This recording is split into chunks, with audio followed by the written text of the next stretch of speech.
Kahjuks ma klaverit väga hästi mängida ei oska, küll aga oskan teile öelda väga levinud probleemi meie haridusasutustes. Selleks on prügi ning selle käitlemine. Näiteks Hugo Treffneri gümnaasiumis selle õpilased viskavad prügi, sealhulgas biojäätmed ning ka plastik ühte ja samma prügikasti. Selle asemel võiks biojäätmed saata tagasi looduslikku ringi ning näiteks kasutada ära lillepotis või lilleaias. Me oleme õpilasfirma Festera ning meie eesmärk on panna looduse vägi nii meie endi kui ka keskkonna kasuks tööle. Meie tooteks on prügikastid, mis mikroobide, küttekeha ning ventilatsiooni abil lagundavad biojäätmeid.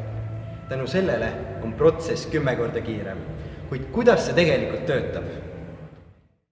The environment is dying, we need a solution fast. If we don't devise a big old plan, it simply will not last. We don't want to freak anybody out, we don't want to make a scene. We'd rather sweep it under the mat, but instead we'll paint it green.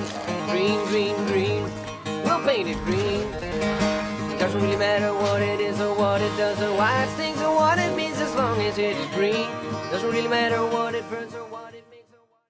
Negavati raames loodame Hugo Treffneri gümnaasiumisse paigaldada 5 40-liitrist prügikasti, aga ka 200-liitrise suure konteineri.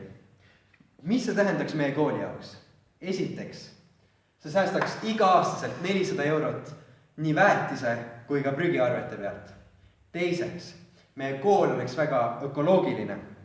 Nimelt säästaks meie kool iga aasta 738 kuupmeetrit süsinikdioksiidi, mis tähendaks umbes sama kui autoga mitte sõita aasta aega.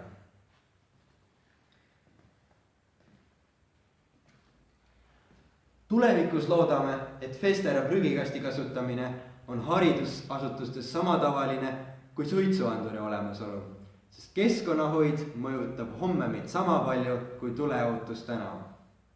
Me oleme Festera ning teeme ära